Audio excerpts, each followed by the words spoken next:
So let me say that before I start, that I'm really delighted to be here. Thank you so much for this invitation, really to everyone involved, and especially also for the excellent organization. And you've heard a lot about Lucie Moholy's work, either in the exhibition or also the catalog. But what I would like to do today is to highlight a chapter which for many reasons is less known, or I would even say is hardly known. And that is her role in the history of microfilm. That is to say, also the history of photography as an information technology. And it is an attempt to situate her achievements, let's say, in a bigger picture, not only in the varied uses of photography, but also in the myriad professional networks, the transatlantic cooperation, and the documentation and library movement of the 20th century. So, what is microfilm? Some of you might have an idea, but you would be totally excused if not to. It is one of these visual technologies, and there are many, which were omnipresent during the 20th century, but are largely forgotten today. Microfilm was used as a means to reproduce and to radically compress all kinds of documents, be it books, newspapers, journals, or business records on photographic film.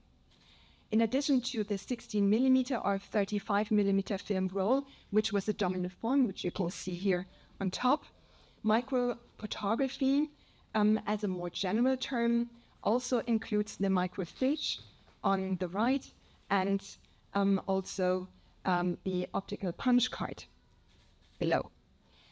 Photography functions here as a copying machine and a storage medium in terms of its functionalities, applications, and also imaginaries. It can be seen as a prehistory of today's culture of digitization. I came across Lucie Moholy's work in connection with my research on information technology, so from, let's say, a side perspective. During her exile in London, and especially in the war years between 1942 and 45, Moholy headed the filming service of the Association of Special Libraries and Information Bureau, the ASLIB in short, the Central British Library Association at the time. In the decades before and after World War II, she was intensely involved with modern documentation and testing the possibilities of photography as an information technology. However, this has remained a rather minor interest in the research and writings, and let's say an addendum in exhibitions. Exceptions here are the work of Rolf Sachse, also Michel Henning or Annie Bonneuf in the catalogue, and also the current exhibition at Kunsthalle Prague. Now, her contribution to this history is admittedly not something that could be easily exhibited. The Bauhaus archive contains countless manuscripts, letters, newspaper cuttings, and diary entries on the subject, but only very little images which could be exhibited. Also, the fact that microfilm has no value as art or cultural artifact, it is not even considered an image, explains the lack of research and the lack of appreciation of Moholy's work in this area. To put it simple, microfilm has no place in the art history of photography. It oscillates between library and information sciences and the history of media and technology. In the first decade of the 20th century, the idea of using photography as an aid to research became more widely discussed, owing to the work of Paul Otlet, the founder of the International Institute of Bibliography and developer of the Universal Decimal Classification and pioneer of the modern information age. Part of this work, or his work, was published in 1906. This is the publication that I show you here, the seminal essay sur une nouvelle forme du livre, le livre microphotographique, so on the new form of the book, the microphotographic book. According to Otlet and his collaborator, Robert Goldschmidt, a prominent Belgian physicist and inventor, photography promised to elevate two concerns. One, the ever-growing amounts of documents that required storage, especially business documents and archival material. Two, the alleged inconveniences of the book, namely its rigid form and the costs of production and storage. As Otlet put it, in today's world, so beginning of the 20th century, meaning also at the beginning of the film age, the book tended towards the photographic form. Photography facilitated the flow of information. Film, the material basis, was used as a storage, as a kind of a memory card that provided content in a latent form and in miniature format. This content could then be made visible again independently of time and place by using a viewing or reading machine or a projector. The promise that Otlet laid out was so strong that it led to an intense phase of development. Librarians and scholars of various academic disciplines, as well as commercial companies such as Eastman Kodak and Zeiss Icon, invested in this new technology. As much seemed possible, especially in the United States, they tried to monopolize on this future technology. And the United States especially hoped to export and to expand this new technology globally. In 1927, the Library of Congress in Washington launched a pilot project in cooperation with Eastman Kodak, and that was amply funded by the Rockefeller Foundation. It consisted in the systematic reproduction of manuscripts and books related to the history of the United States and the Americas stored in European libraries, archives, and museums. Internally referred to as Project A, research assistants crossed the Atlantic to identify, select, and photograph masses of documents, resulting in over 3 million still images. Microfilm was indeed pushed by a network of numerous US American institutions for various purposes, just to name a few. The university libraries of Harvard, Yale, and Chicago, for example, lacking access to European collections, and in addition to purchasing books from European publishers, established in-house microfilm labs to develop their research collections. The government conducted a complete filming of the US Census, or, for example, Eastman Kodak started in 1935 in a joint venture with the New York Times, but also Life magazine, tried to market editions of microfilm to private consumers. That was hardly successful. Towards the end of the 1930s and during the Second World War, microfilm became a war technology. It was used in intelligence, the gathering of enemy information, and served as a correspondence system. It was also intended to protect endangered cultural assets by copying them from complete loss. The so-called emergency program, a continuation of Project A, spearheaded by the Library of Congress, set out to systematically copy the most valuable manuscripts and books in European archives and libraries. Among others, this was a response to the burning of books in Germany and Austria by the Nazis in 1933. It were precisely these two areas, the use of photography for conservation and Secret Service purposes, which became Lucie Moholy's new fields of activity from 1940 onwards. Her interest in microfilm was not new. As early as 1932, she sought contact with Paul Otlet by correspondence to discuss the latest developments and the benefit of photography for modern documentation.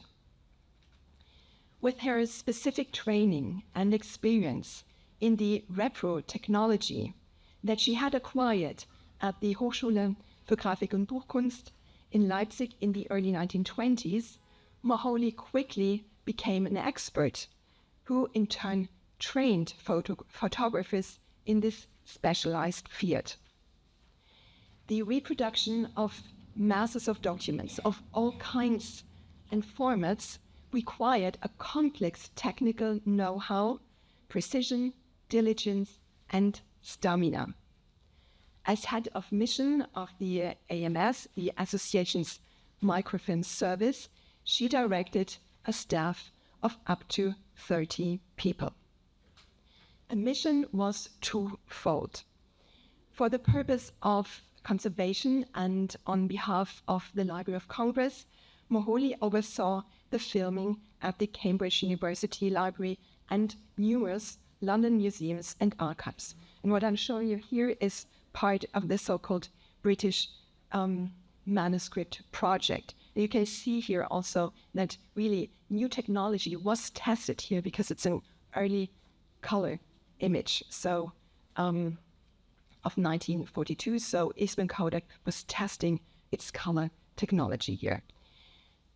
For the purpose of intelligence, she led a 3-year project that produced over 5 million images of scientific journals from Germany, Russia, and China, such as Zeitnachrichten, Zeitschrift für Astrophysik, Zeitschrift für Biologie, Automobiltechnische Zeitung, etc., etc. So all fields which were really crucial during war times. So scientific disciplines, but of course also industries.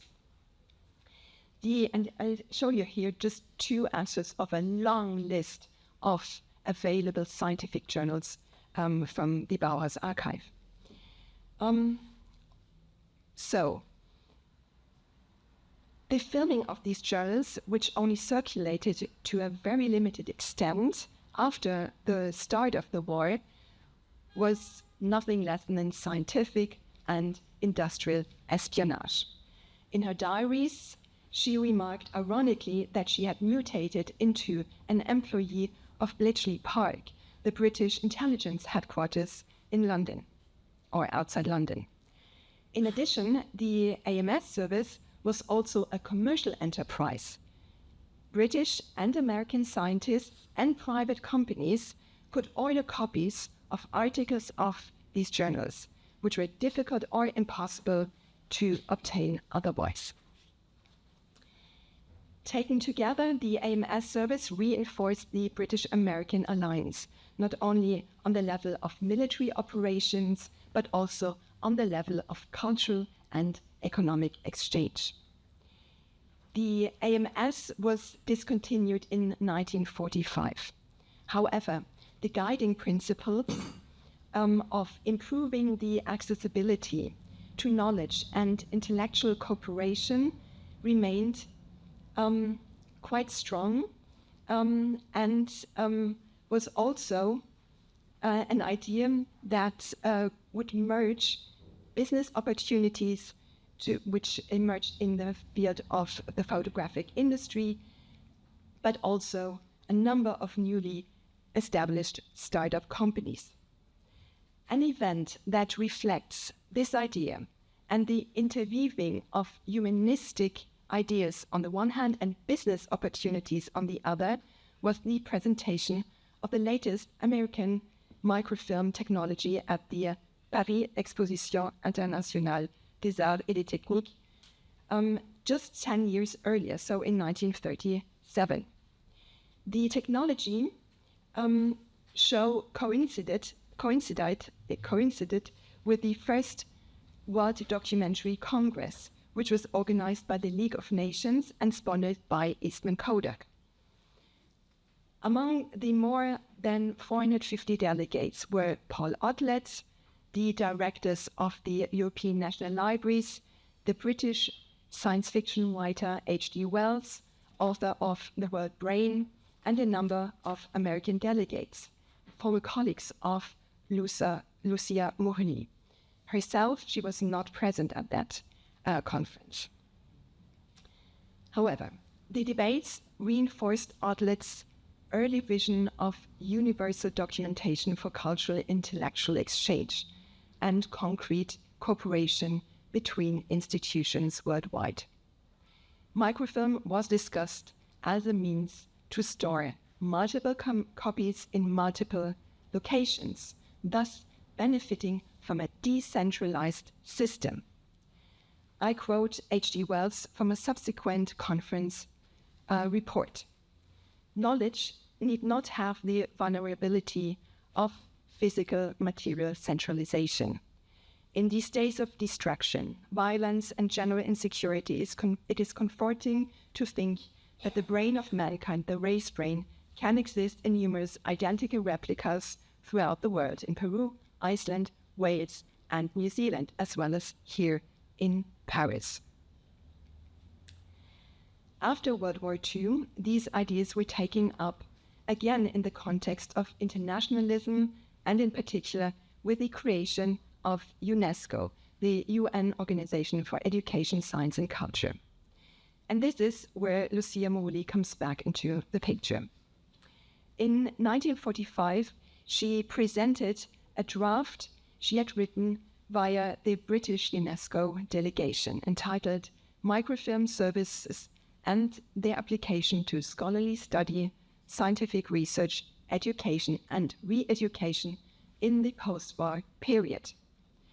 The concept and recommendations were based on her experience with the AMS and her involvement in various international documentation committees, such as the annual meetings of the Fédération Internationale de Documentation. And she was, for example, heavily involved also in this exhibition. In search of a new professional perspective and following on from her work in the UK, Moholy became one of the main advocates for the universal use of microfilm.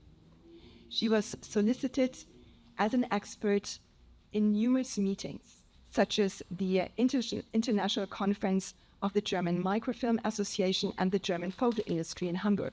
You can see her here in the middle of this group of men, among others. This conference was attended by Fritz Gruber and also the chief librarians of the Bibliothèque Nationale, for example, and also the German National Library. Specifically, she proposed a central authority in Great Britain under the auspices of UNESCO to coordinate activities worldwide. Her efforts were both supported and undermined by several American stakeholders. These included her close colleagues from her professional network, all high-level cultural politicians and librarians, such as Archibald MacLeish, the head of the Library of Congress, Luther Evans, the later director of UNESCO, or also Waldo G. Leland, the former director of the Emergency Program. So all people that she worked together during the war, the years of war. However, in the end, the American delegation had little interest in a central authority because American companies, in particular Eastman Kodak and also Remington Rand, already had a quasi-monopoly position on the microfilm technology in the post-war period and increasingly operated worldwide. However, Lucie Moholy's proposal resulted in the creation of UNESCO's Mobile Microfilm Unit, a relatively small unit which existed until the end of the 1970s. She, and this is a portrait of the time of the establishment of this unit, did not head the unit. despite her contribution, but was employed as a consultant, and she carried out a number of missions, several microfilm projects in the Middle East, which consisted in the establishment of microfilm laboratories there. It was in this context that she took various photographs during her travels, and this is one of them, so an image taken in Israel. At the same time as her appointment as a member of the Royal Photographic Society in 1948, for which she was nominated primarily for her services during the war years, Moholy began to work on a new book manuscripts, or many book manuscripts, among others, and this one I would like to highlight, Photography in Culture and Education, that laid out an expanded notion of photography. In contrast to the pursuit of a photographic canon, which was intended in Newhall's historiography, and later also taken up by Helmut and Alison Gernheim in the History of Photography of 1955, Lucie Moholy proposed a concept of photography which connected to her earlier work, and you've heard about 100 years of photography, which Alison mentioned. So in her new book manuscript, however, she advocated for a radically expanded notion of photography. So in addition to this kind of like social, cultural approach to photography, I quote from the synopsis which she had distributed to potential publishers. In particular, I was able to study the scope of photography in the field of international cooperation and derive important insights from it. These experiences have further strengthened my resolve to lift photography out of the narrow confines of subject-specific evaluation and instead allow it to be viewed in a way that does better justice to its true role in society. There have been several approaches to the interpretation of what happens in photography or can happen through it in the course of its history. But most of them have been stuck with the question of whether photography is actually an art. The book was to contain chapters such as the dissemination of knowledge through photography, photography and science and learning, photography and economics, documentation and photography, and the future of the photographic age. She also made a handwritten note in a later revision. Wireless photography, film and photography, television may be or may not be included. The reasons why no publisher could be found for this project can only be guessed at.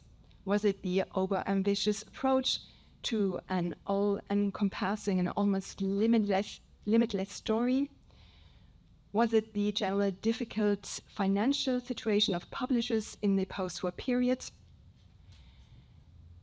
Even though her attempt to publish failed, Moholy shared her views and insights publicly. For example, through newspaper articles and radio broadcasts by the BBC and Sender Freies Berlin. For example, one extract of October 1958. Photography has become as indispensable for science and technology as it is for the news service. Education, training, and studies are no longer conceivable without it.